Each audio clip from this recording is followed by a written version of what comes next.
Olá, meninas e meninos, tudo bem? Olá, pessoal, como vocês estão? Estão bem? Nós estamos aqui novamente, né? Meu nome é Marta, sou professora de História do IFMG Campus Betim. Eu sou a Paula, professora de História também do IF Campus Betim. Hoje nós vamos discutir com vocês a questão de número 63 do vestibular da Unicamp de 2021, tá bom? Aí a gente vai fazer a mesma dinâmica. Hoje eu vou ler a questão para vocês e a Paula vai comentar. Vamos lá, gente, então. As feridas da discriminação racial se exibem ao mais superficial olhar sobre a realidade social do país. Até 1950, a discriminação em empregos era uma prática corrente, sancionada pelas práticas sociais do país. Em geral, os anúncios de vaga de trabalho eram publicados com a explícita advertência: não se aceitam pessoas de cor. Mesmo após a Lei Afonso Arinos, de 1951, proibindo categoricamente a discriminação racial, tudo continuou na mesma.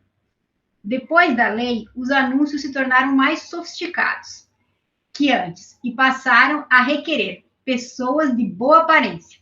Basta substituir pessoas de boa aparência por branco para se obter a verdadeira significação de eufemismo. Isso é um texto adaptado do Abdias Nascimento, O Genocídio do Negro Brasileiro. Então, pessoal, essa é uma questão que, a princípio, vocês podem olhar e achar que não faz muito sentido estar presente numa prova de história, porque é um texto que vai debater a temática do racismo estrutural, né? Mas não está fazendo referência, tirando a Lei Afonso Arinos, que eu já vou explicar para vocês já, não é uma questão como as outras que vai trazer um evento histórico ou uma fonte histórica, uma imagem ligada ao episódio histórico para ser narrado. Mas a gente não pode esquecer que debater o racismo e, sobretudo, a formação do racismo estrutural no Brasil é um dos processos mais importantes debatidos, estudados ali na historiografia, né? E o que essa questão traz para a gente é apresentar como que no Brasil, ao contrário do que muitas pessoas gostam de afirmar, no Brasil o racismo está entranhado nas formas de agir, pensar e sentir das pessoas, né? E isso aparece em vários momentos, de várias formas, e na maioria das vezes de forma velada, de forma não explícita, forma não evidente. Para a gente entender o trechinho e a crítica que ele faz, é importante explicar para vocês o que foi a Lei Afonso Arinos, publicada em 1951.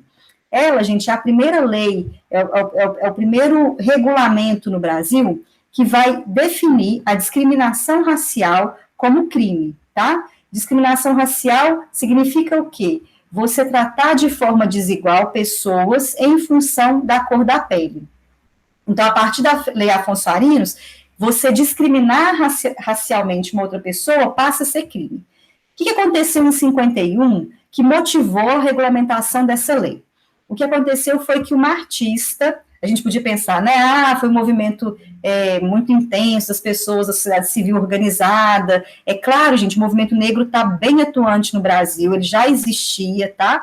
Ele está reivindicando igualdade de condições, ele chama atenção para o racismo estrutural, ele mostra como que no Brasil o racismo muitas vezes se dá de forma velada, isso vinha acontecendo, existe uma trajetória do movimento negro no Brasil, que eu não vou entrar agora com vocês. Mas o que motivou a Lei Afonso Arinos foi, na verdade, a presença de uma artista norte-americana em São Paulo, uma coreógrafa, dançarina, atriz. Ela vem com a equipe dela, né, com o conjunto de artistas, a Catherine Dunyan. Ela vem para o Brasil e se apresenta no Rio de Janeiro, dá tudo certo, e ela vai para São Paulo, faz uma apresentação no Teatro Municipal e decide se hospedar num hotel de luxo ao lado do teatro, próximo ao teatro, né? E esse hotel de luxo não aceita a hospedagem da Catherine Dunyan, que é uma atriz e coreógrafa e artista dançarina negra, né? E a equipe dela é uma equipe também de artistas negros. um parênteses, lá nos Estados Unidos ela inclusive tinha uma militância muito forte para a formação de artistas negros, né, contra o racismo, de denúncia da segregação, ela tem essa participação significativa. E ela vem para o Brasil e não consegue se hospedar num hotel de luxo, sendo que no Rio de Janeiro ela tinha conseguido. Então, o que essa artista faz? Ela vai para a imprensa e denuncia o tratamento que ela recebeu no Brasil. E ela vai falar disso no Brasil, ela vai falar disso na hora que ela retorna, isso cria uma imagem negativa. E é importante a gente destacar, gente, que por que isso vai gerar um incômodo nos políticos brasileiros? Porque existia o discurso, o Brasil se vendia como um país onde existia a democracia racial.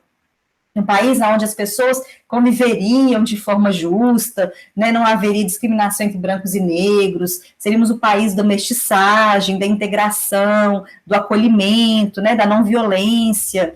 E a denúncia dessa atriz norte-americana, ela escancara, né, a falsidade, de fato, né, a não existência dessa democracia racial que o Brasil vendia internacionalmente. Como resposta, né, o que esses políticos tentam fazer?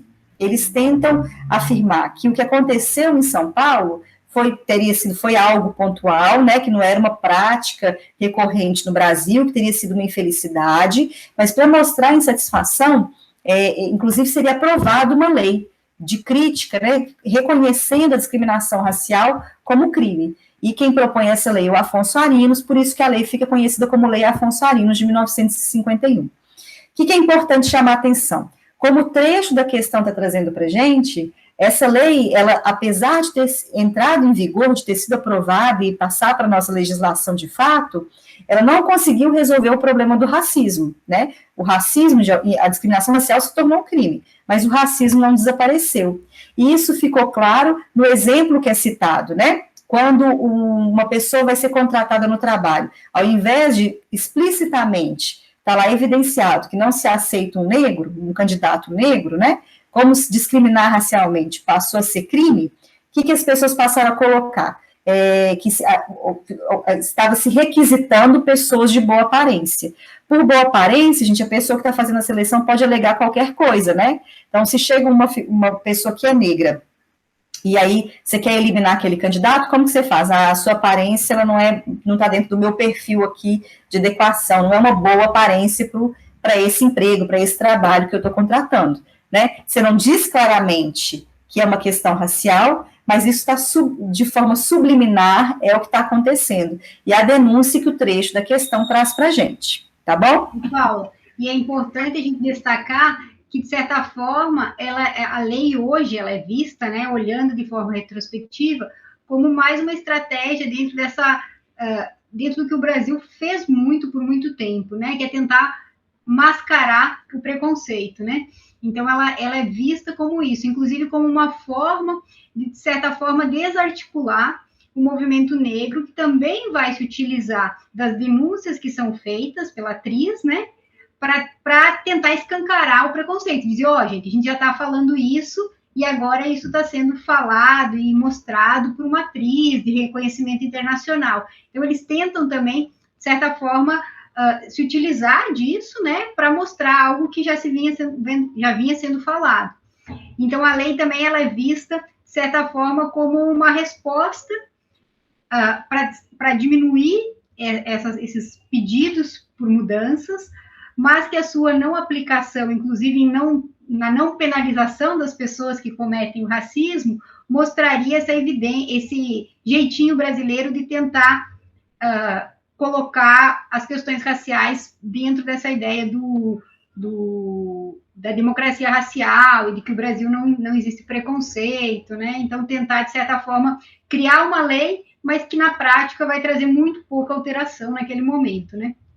Isso mesmo, Marta, e tenta, de alguma forma, tirar uma das pautas do movimento negro, né, dizer, não existe o racismo, porque o racismo, inclusive, é crime, além de ser uma estratégia de tentar tirar uma pauta do movimento negro, né, foi uma estratégia, mas ela não foi efetiva, porque o movimento negro continuou se manifestando, inclusive denunciando a todo momento como que o racismo estrutural permanecia, apesar do discurso democrático e apesar da lei, né, Marta? Mas é isso mesmo, é uma estratégia.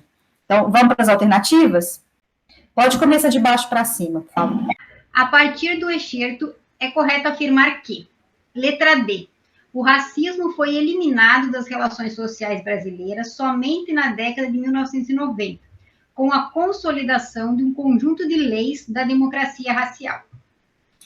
Gente, infelizmente, essa alternativa está errada, né? O Brasil ainda não superou o racismo, não superou o racismo estrutural, ainda que um conjunto de leis tenha sido pensado para poder incluir as pessoas, desde leis e políticas de inclusão, né? Desde a política de cotas, passando pela lei que implementa o estudo da história africana de um modo geral, dos estudos africanos nas escolas, da cultura africana, dos povos africanos, né? Não existe uma cultura africana. A cultura que perpassa povos africanos, as relações disso com o Brasil, a gente tem leis que apresentam, leis que inclusive protegem pessoas de compartilhar de uma crença de matriz afrodescendente, né, uma crença religiosa. Então, a gente tem uma sequência de leis que tentam, de alguma forma, cercar o racismo, né?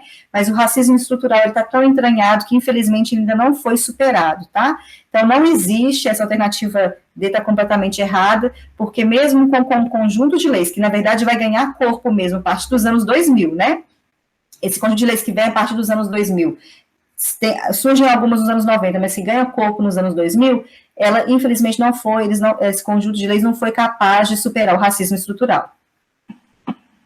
Caminha nesse sentido, né, Paula? Mas ainda não conseguiu superar. Isso. Letra C. Em 1951, o conceito de pessoas de boa aparência, ditado pelo mundo da moda e reproduzido nos anúncios de vagas de trabalho, privilegiava o asseio no vestir. Esse é um argumento, né, gente, muito utilizado quando você quer alegar que você está procurando pessoas de boa aparência, que pessoa que se veste bem, que tem uma boa imagem, que se apresenta bem. Para vocês terem uma ideia de como que essa alternativa está errada, a questão do cabelo, né, Marta?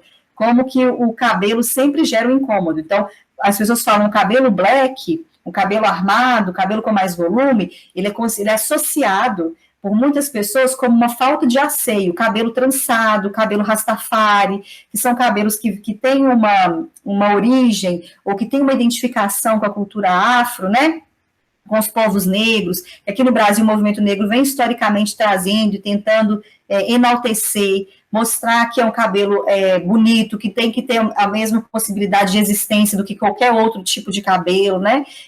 O cabelo afro, cabelo trançado, cabelo rastafari, eles são associados a cabelos, para algumas pessoas, obviamente, né, mas são associados a cabelos que não estão ligados ao asseio, ou à seriedade no comportamento, não seriam bons trabalhadores, associados ao uso de drogas, para vocês terem uma ideia, né? Então, com esse vocabulário, com supostamente essas identificações culturais, pessoas são eliminadas de vagas de trabalho, não são consideradas adequadas para ter uma ascensão profissional, inclusive, né? Então, a alternativa C está completamente errada por isso. Vamos lá, letra B.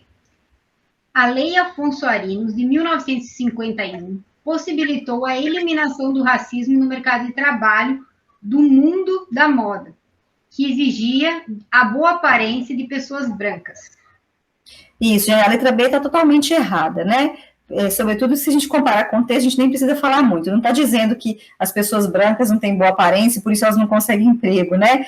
A Lei Afonso Arinos, só por eles já conseguiram eliminar, pelo que o próprio texto da questão está trazendo, ela não acaba com o racismo, e depois não há uma tentativa de desmerecer a aparência de pessoas brancas, como a alternativa menciona. Apesar da Lei Afonso Arinos, de 1951, o racismo que existia há muitos anos no mercado de trabalho brasileiro permaneceu por meio de estratégias camufladas. É exatamente isso que a letra A ela faz, é a alternativa correta, porque ela faz uma tradução do argumento principal do excerto do texto, né, do trechinho do texto que foi colocado para a gente na alternativa. De fato, o racismo já existia e continuou a existir após a Lei Afonso Arinos, né? Só que esse racismo ele vai encontrar formas sofisticadas ou camufladas, alternativas de se manifestar. Combinado? Por isso que a letra A é a alternativa correta, tá?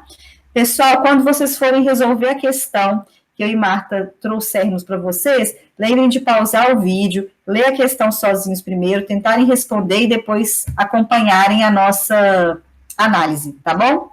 É isso, pessoal. Semana que vem a gente traz mais uma questão para vocês. Um abraço. Um abraço, até mais.